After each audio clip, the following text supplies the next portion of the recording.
Hello students, आज इस video में हम लोग शुरू करेंगे ITF यानी कि इनवर्स ट्रिग्नोमेट्रिक फंक्शन यानी कि प्रतिलोम त्रिकोणमिति फलन। आपके क्लास 12 का ये दूसरा चैप्टर है NCERT का और बहुत ही इजी सा चैप्टर है, तो ध्यान से इसको समझने का प्रयास करिएगा। तो इनवर्स ट्रिग्नोमेट्रिक फंक्शन क्या होते हैं? किसी फलन का इनवर्स निकालना। तो किसका इनवर्स निकालना? जाहिर सी बात है, चैप्टर के नाम से क्लियर है कि हम लोग यहाँ पे त्रिकोणमिति फलनों का क्या निकालते हैं? इनवर्स निकालते हैं। ITF inverse trigonometric function. आप जानते हैं कि जब आप किसी फलन का इनवर्स निकालते थे, तो जैसे fx बराबर y दिया है, fx इक्वल टू y, तो f inverse y equal to क्या होता है? x होता है। ये किसी फलन का इनवर्स कहलाता है। लेकिन किसी फलन का इनवर्स आपको पहले चैप्टर में पढ़ाया गया है कि किसी भी फलन का इनवर्स तभी डिफाइन होता है जब वो बाइजेक्टिव हो, यानी कि वो एकेकी हो प्लस आच्छादक हो, यानी कि 1 1 एंड ऑन2 होना जरूरी है, तभी हम इनवर्स परिभाषित कर सकते हैं। लेकिन किसी भी त्रिकोणमिति फलन का, जैसे sine theta equal to x लिखा है, तो theta equal to sine inverse x, हम इसका इनवर्स ऐसे लिखते हैं। लेकिन इसका इनवर्स तभी परिभाषित होगा जब ये एकेकी एवं आच्छादक हो, 1 1 ऑन2 हो, बाइजेक्टिव हो। बट आप जानते हैं कोई भी त्रिकोणमिति फलन बाइजेक्टिव नहीं होता है। तो कोई भी फलन जब एकेकी आच्छादक होता ही नहीं है, कुछ फलन उसमें से आच्छादक होते हैं बट एकेकी तो कोई नहीं होता है। तो अगर ये बाइजेक्टिव नहीं होते हैं, एकेकी आच्छादक नहीं होते हैं, तो इनका इनवर्स कैसे निकाला जाए? तो इनवर्स निकालने के लिए इसमें क्या किया गया, मैं आपको ग्राफ से समझाने का प्रयास करता हूँ। जैसे ये साइन का ग्राफ था, ऐसे ग्राफ था साइन का, ये साइन का ग्राफ था। अगर आप इसमें x एक्सिस है और ये y एक्सिस, x एक्सिस के समांतर, x एक्सिस के समांतर रेखा खींचे तो इस ग्राफ को कई बिंदु पर काटती है। इससे ये प्रूफ होता है कि ये एकेकी नहीं है, 1 1 नहीं है। तो ग्राफ से एकेकी को कैसे पहचाना जाता है कि आप x एक्सिस के समांतर रेखा खींच दीजिए, अगर उसको कई बिंदु पर काट रही है समझ जाइए कि वो एकेकी नहीं है। अब ये फलन एकेकी नहीं है तो किया क्या जाए, इसको कैसे एकेकी बनाया गया, अब उसको देखिएगा। मैं दूसरे ग्राफ में आपको इंडिकेट करता हूँ। ये साइन का ग्राफ है, ऐसे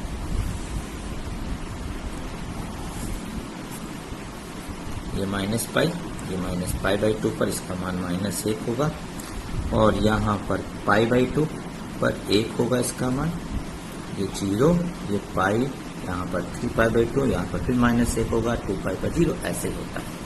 क्या किया गया, इस ग्राफ का यहाँ से यहाँ तक टुकड़ा लिया गया, -1 से +1 के बीच, जहाँ जिससे ये आच्छादक हो जाए, और इसका डोमेन लिया गया -π/2 से कहाँ तक प्लस। अगर साइन का ग्राफ का टुकड़ा, ये वाला टुकड़ा लिया जाए, ये टुकड़ा लिया जाए, तो साइन में अगर आप इस ग्राफ में x अक्ष के समांतर रेखा खींचेंगे इस टुकड़े पर, तो आप देखेंगे वो इस ग्राफ को केवल एक बिंदु पर काटेगी। इसका मतलब ये एकेकी हो जाएगा, और चूंकि ये -1 और +1 के बीच लिया जा रहा है, इसलिए ये आच्छादक भी होगा, यानी कि ये 1 1 ऑन2 दोनों हो जाएगा। यानी कि साइन के ग्राफ के इस टुकड़े के लिए -π/2 से +π/2 के लिए साइन एकेकी आच्छादक दोनों हो जाता है, 1 1 ऑन2 दोनों हो जाता है, इसलिए साइन का इनवर्स भी क्या हो जाएगा? परिभाषित। सेम चीज अगर मैं π/2 से 3π/2 के बीच ले लूं, इस टुकड़े को ले लूं, तब भी साइन एकेकी आच्छादक हो जाएगा और आपका साइन का इनवर्स परिभाषित हो जाएगा। सेम चीज 3π/2 से आगे मैं कहां से तक ले लूं, 5π/2 तक ले लूं, तब भी ये एकेकी आच्छादक हो जाएगा, यानी कि इसका इनवर्स परिभाषित हो जाएगा। यानी कि इन सब टुकड़ों के लिए साइन एकेकी भी हो जाएगा और आच्छादक भी, यानी कि 1 1 भी हो जाएगा और ऑन2 भी हो जाएगा।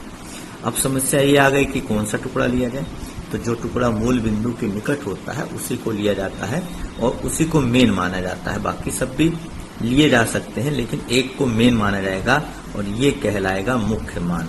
साइन इनवर्स के लिए ये क्या कहलाएगा? प्रिंसिपल वैल्यू, यानी कि मुख्य मान कहलाएगा।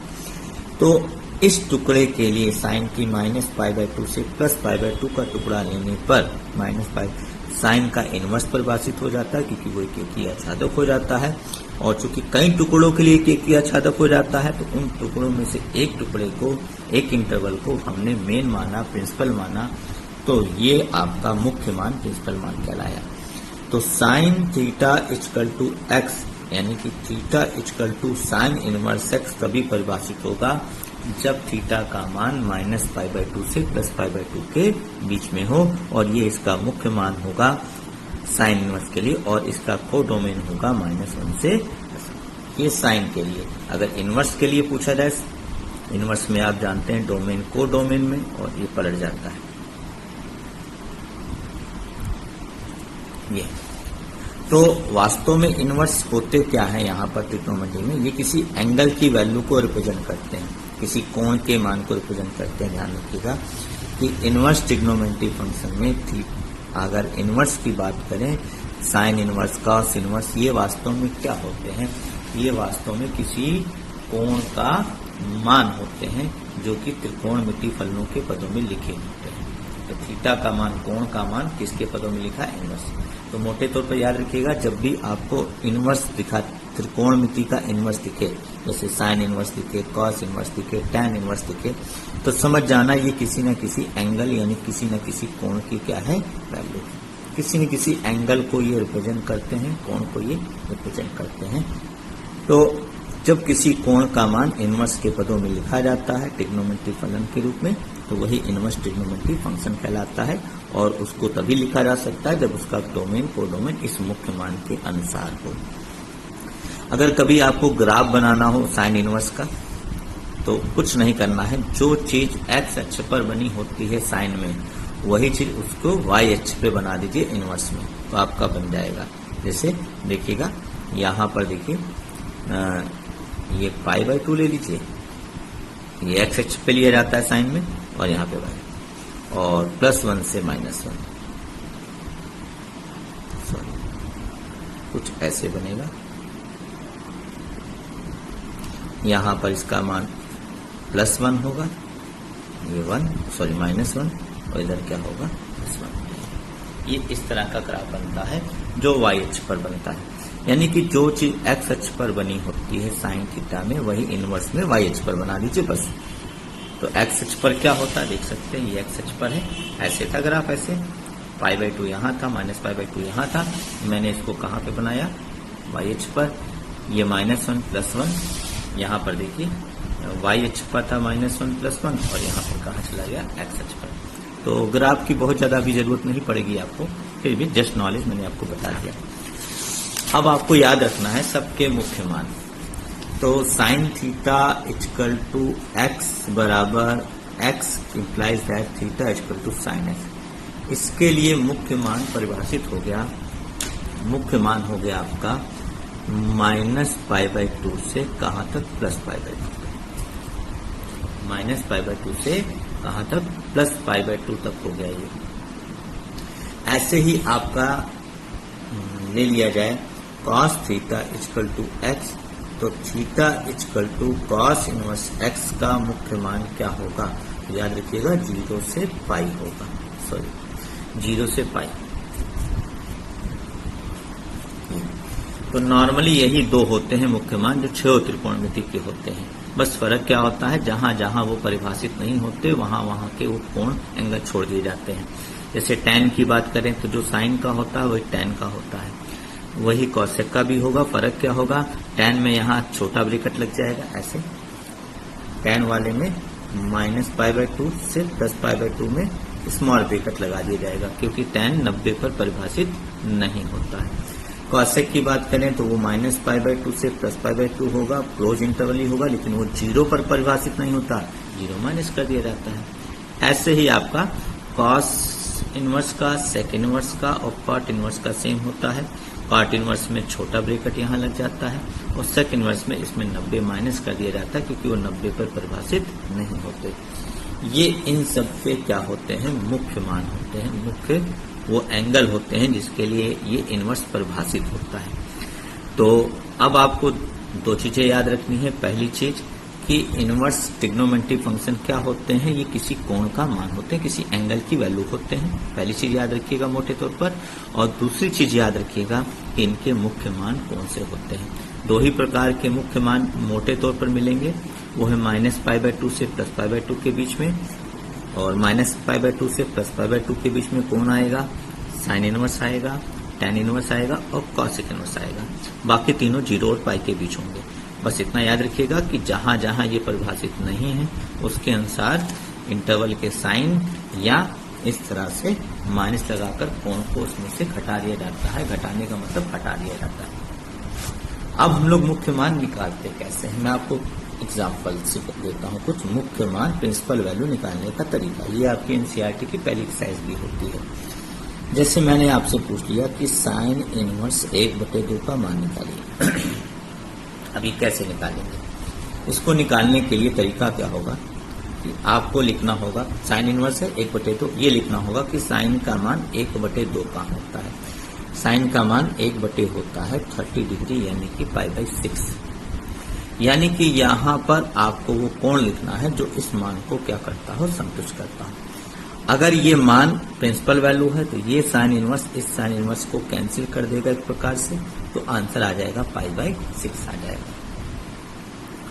अगर यहाँ पर पॉजिटिव मान दिए गए हैं तो कोई समस्या नहीं होगी, चाहे साइन हो चाहे कोई भी हो। जैसे कॉस इनवर्स 1/2 लिखा मैंने, कॉस का मान 1/2 का होता है 60 डिग्री यानी कि π/3।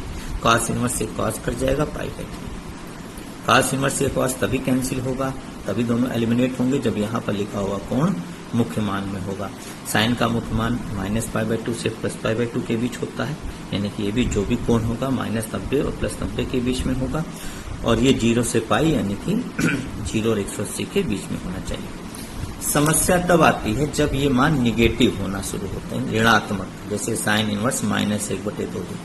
कोई दिक्कत नहीं, अगर निगेटिव मान आने लगे तो जिन त्रिकोणमितीय फलनों का इनवर्स ट्रिग्नोमेट्रिक फंक्शन का मुख्य मान -π/2 से +π/2 के बीच होता है, तो उनके साथ क्या करिए, अगर यहाँ माइनस लगा है तो उनका प्लस वाला मान लिखिए, यानी कि साइन का मान +1/2 का होता है वो लिखिए, बस उसी के साथ क्या लगा दीजिए, माइनस।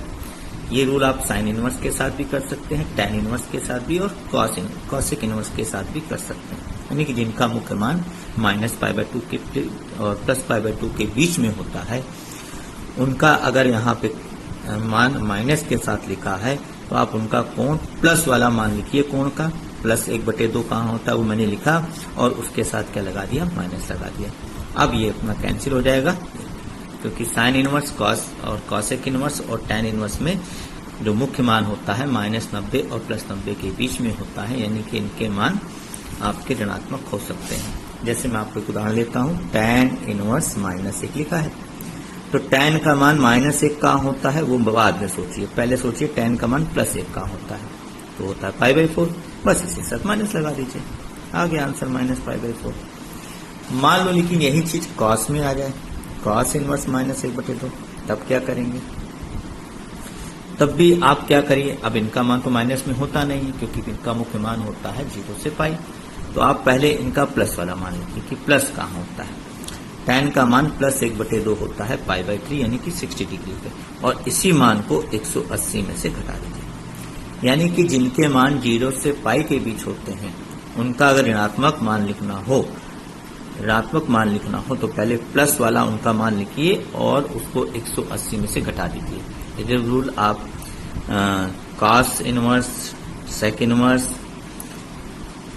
और कॉट इनवर्स तीनों के साथ कर सकते हैं। घटाएंगे तो 2π/3 यानी कि आंसर आएगा 2π/। ये रूल आप कॉट इनवर्स के साथ भी कर सकते हैं। जैसे मैं लिख दूं कॉट इनवर्स -1, तो आप लिखेंगे कॉट इनवर्स, कॉट का मान 1 का होता है π/4 पर, और -1 का मान लिखना हो तो 180 में से इसको घटा दीजिए, तो ये आ जाएगा 3π/4 आ जाएगा। इस तरह से आप प्रिंसिपल यानी कि मुख्य मान निकाल सकते हैं। तो इसको समझने का प्रयास करिएगा, कोई डाउट होगा तो आप मुझसे पूछ सकते हैं। पहली एक्सरसाइज एनसीईआरटी की आप पूरी लगा लीजिएगा। Thank you.